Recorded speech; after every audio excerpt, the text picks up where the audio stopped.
Hai semua, balik lagi bersama saya Cica di sini. Kali ini saya bakal ngelanjutin alur cerita 5 Daudi versi novelnya ya. Dan semoga kalian suka. Oke, tanpa banyak basa-basi yuk kita simak alur ceritanya.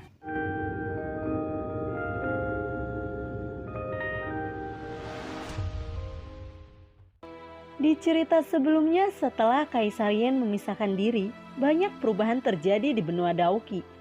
Seluruh benua Dauki secara bertahap dikendalikan oleh Kaisar Racun dan Kaisar Naga. Tetapi bagi orang-orang di benua Dauki, Kaisar Yen memiliki pengaruh yang sangat tinggi. Dan Kaisar Yen telah menjadi pilar spiritual bagi banyak orang di benua Dauki. Kaisar Yen sudah lama meninggal. Dia tidak bisa menjadi Kaisar Yen. Mari kita hancurkan orang yang berani berpura-pura menjadi Kaisar Yen.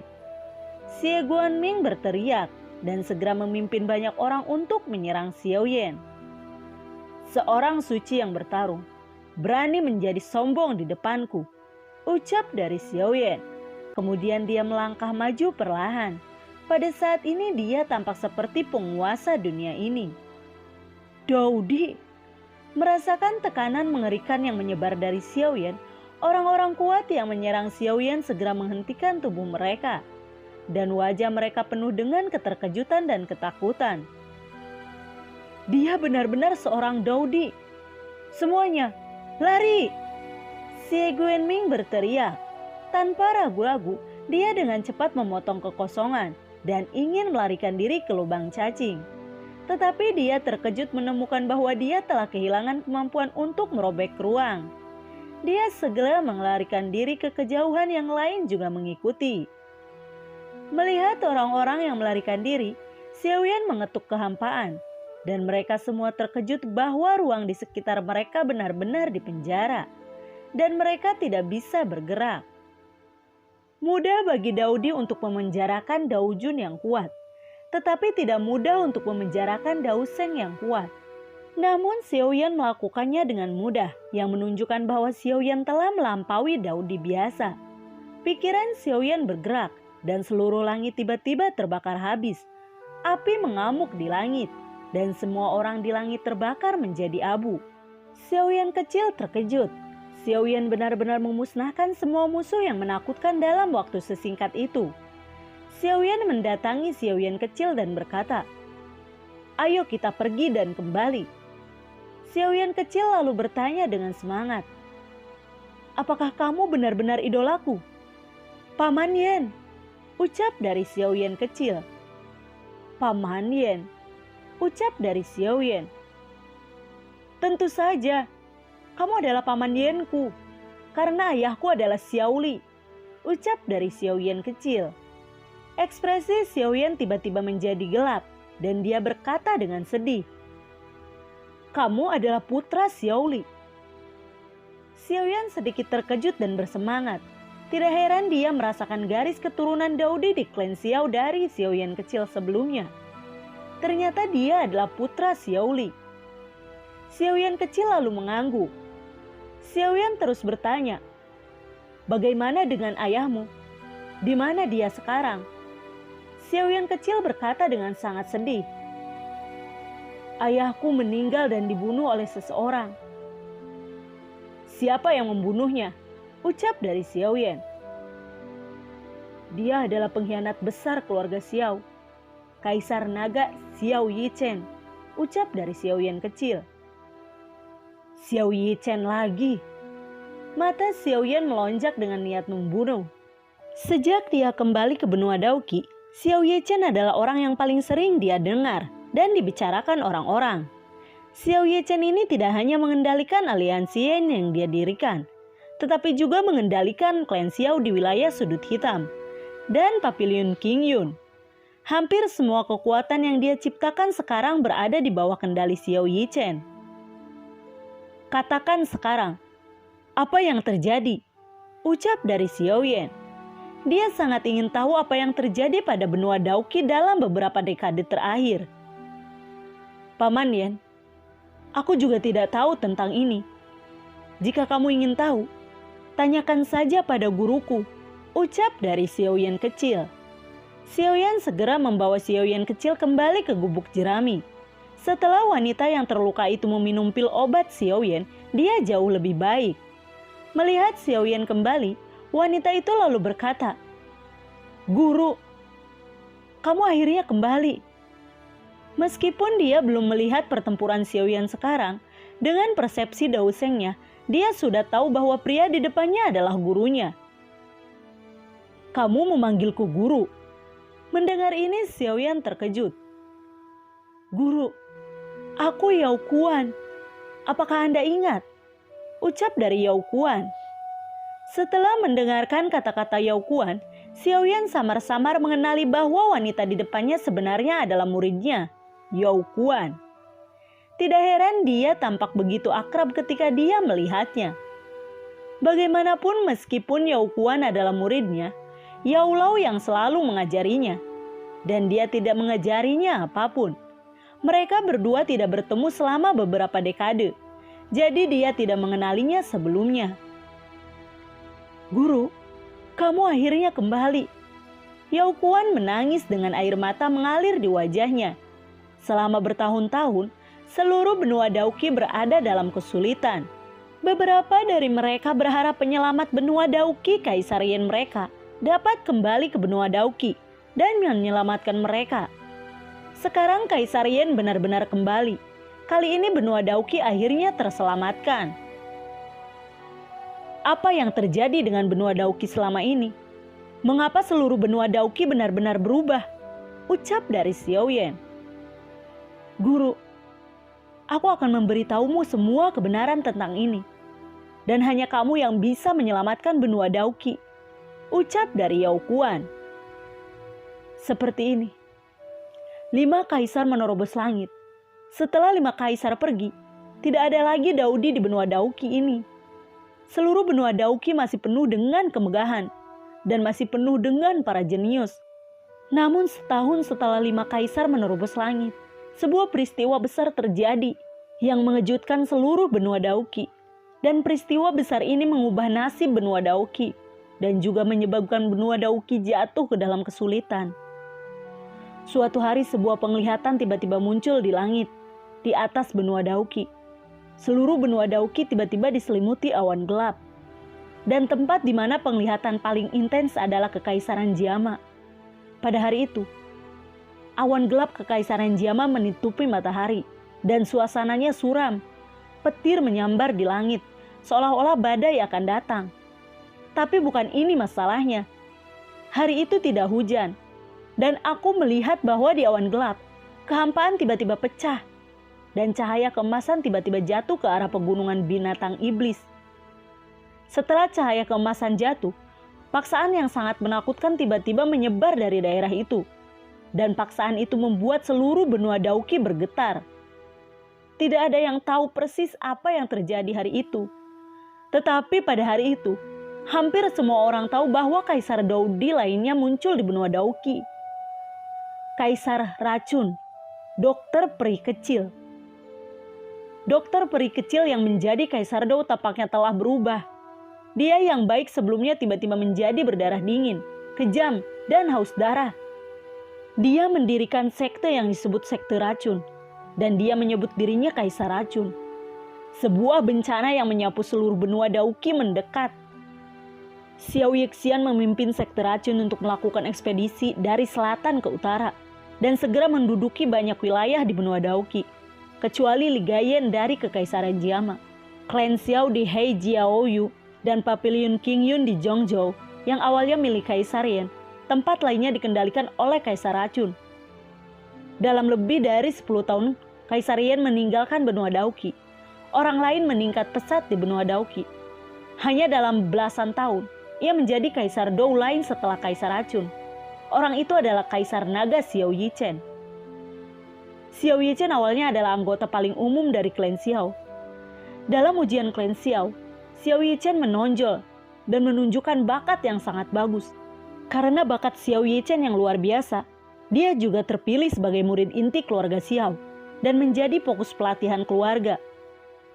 Setelah itu dia bekerja keras untuk berkultivasi dan kekuatannya meningkat cukup cepat. Dia disebut jenius lain setelah Xiao Yan dalam 100 tahun dari keluarga Xiao. Karena bakatnya yang luar biasa dan kesetiaannya, keluarga Xiao memberinya harta keluarga Xiao, tulisan tangan Kaisar Yan, dan membiarkan dia berlatih, latihan dan skill bertarung itu. Tulisan tangan Kaisar Yan adalah gulungan yang ditinggalkan oleh Kaisar Yan yang mencatat pengalaman hidup Kaisar Yan serta semua latihan dan skill bertarung Kaisar Yan. Buku Kaisar Yan adalah harta klan Xiao dan hanya anggota inti klan Xiao yang memenuhi syarat untuk membacanya. Dengan catatan tulisan tangan Kaisar Yan, kekuatan Xiao Yichen telah berkembang pesat dan hanya dalam waktu 10 tahun dia dengan cepat menjadi puncak pertempuran para santo. Meskipun dia telah mencapai Daoseng, tanpa sumber Kaisar Qi, tidak mungkin dia dipromosikan menjadi Kaisar Dou. Pada saat ini sifat kejam Xiao Yichen akhirnya terungkap. Selama bertahun-tahun, meskipun dia sangat setia kepada keluarga Xiao, dia diam-diam mengembangkan kekuatannya sendiri. Tepat ketika Jian mundur dan hendak menjadi Daodi, Xiao Yichen memimpin sejumlah besar orang kuat dan membunuh klan naga kuno Taisyu. Pada akhirnya Jian yang sedang mundur terpaksa mengambil tindakan dan melawan Xiao Yichen. Xiao Yichen mengalahkan Jian dan mengambil jejak Kaisar Qi asli yang ditinggalkan Kaisar Yan. Setelah itu Xiao Yichen menghilang dari benua Daoqi. 3 tahun kemudian, Xiao Yichen dipromosikan menjadi Kaisar Dou dan mulai menyerang klan Xiao. Pertama membunuh Xiao Li dan Xiao Lin, kemudian menganiaya manajemen klan Xiao. Pada akhirnya Xiao Xiao pergi dengan beberapa anak dari klan Xiao. Sementara Xiao Yichen sepenuhnya mengendalikan klan Xiao. Kemudian dia mengendalikan Pavilion Qingyun dengan paksa dan memenjarakan Yao Lao.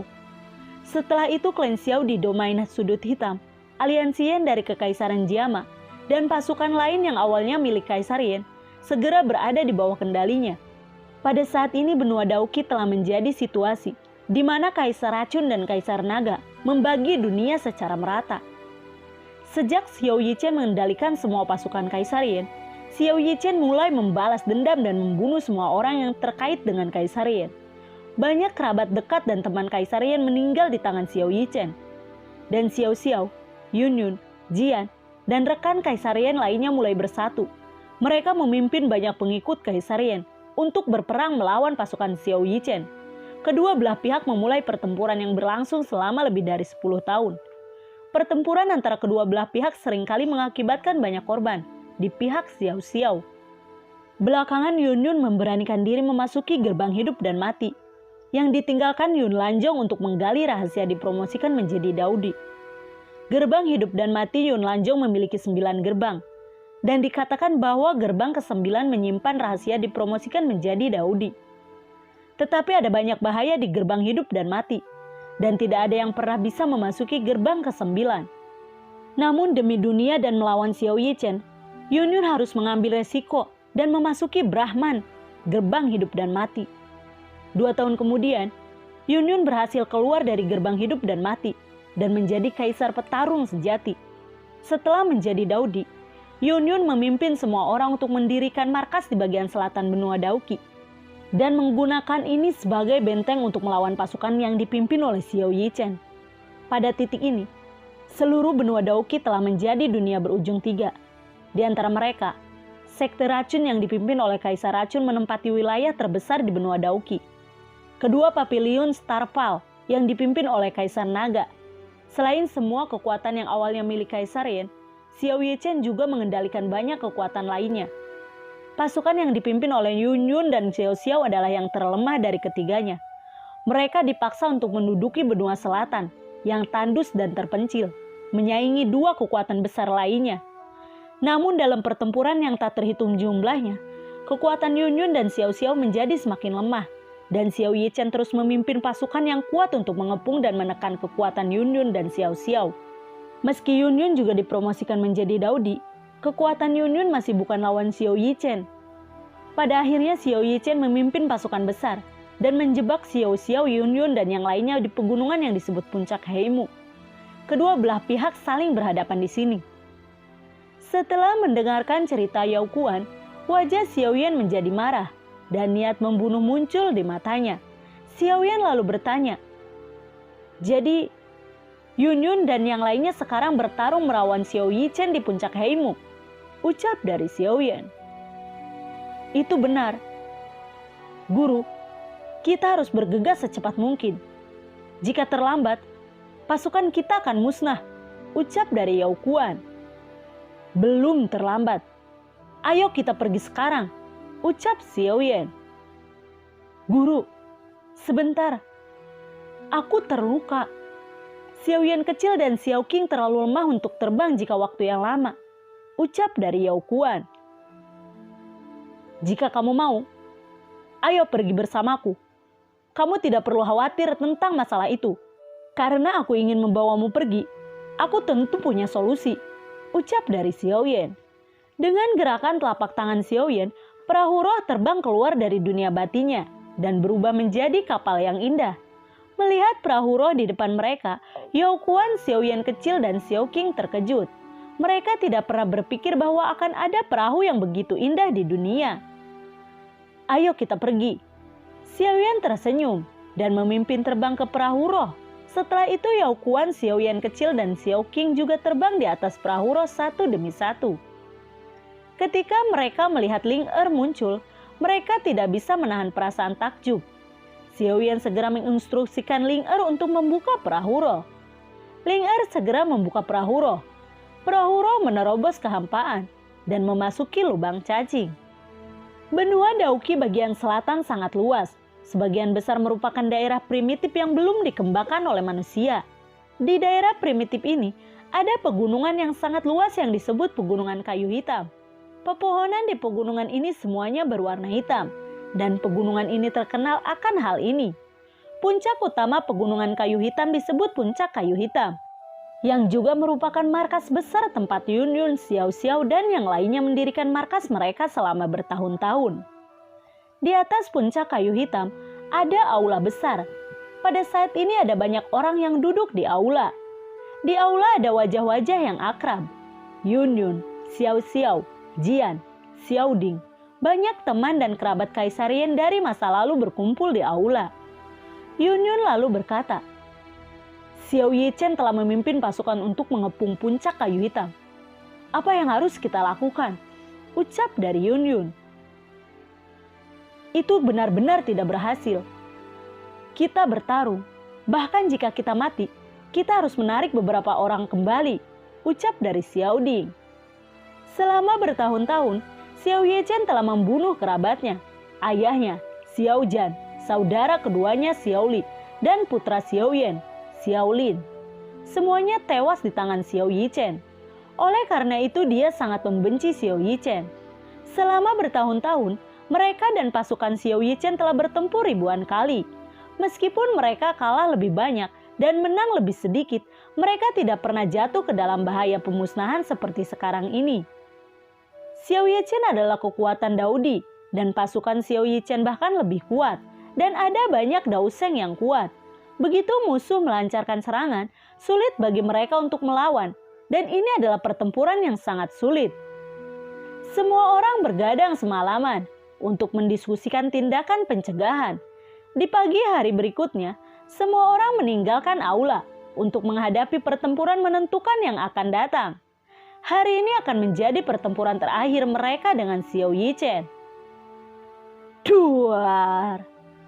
Awan gelap menutupi langit dan seluruh dunia menjadi gelap. Setelah waktu yang lama, kabut hitam berangsur-angsur menghilang dan sosok yang tak terhitung jumlahnya muncul di mata semua orang pada saat ini. Napas orang-orang ini sangat menakutkan, menyebabkan seluruh pegunungan kayu hitam bergetar. Bersiaplah untuk bertarung.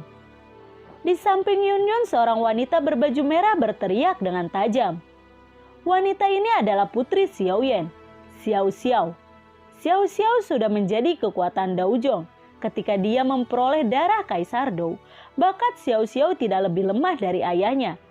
Setelah bertahun-tahun berlatih keras, dia sekarang berada di urutan kedua setelah Yun Yun dan telah mencapai tingkat puncak Daoseng. Setelah pengkhianatan Xiao Yichen, dia sendiri yang memimpin sebagian dari klan setianya untuk keluar dari pengepungan dan penindasan berat Xiao Yichen, dan akhirnya membentuk kekuatan di tempat ini untuk melawan Xiao Yichen.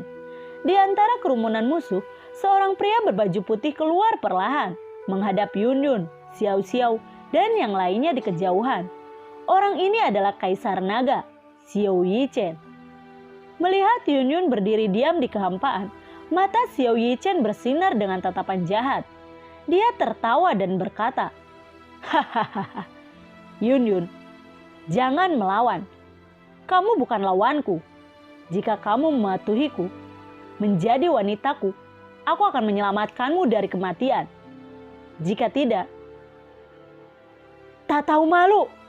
Mendengar ucapan Xiao Yichen, Yun Yun menjadi marah dan dia berteriak, "Pencuri tak tahu malu, matilah!"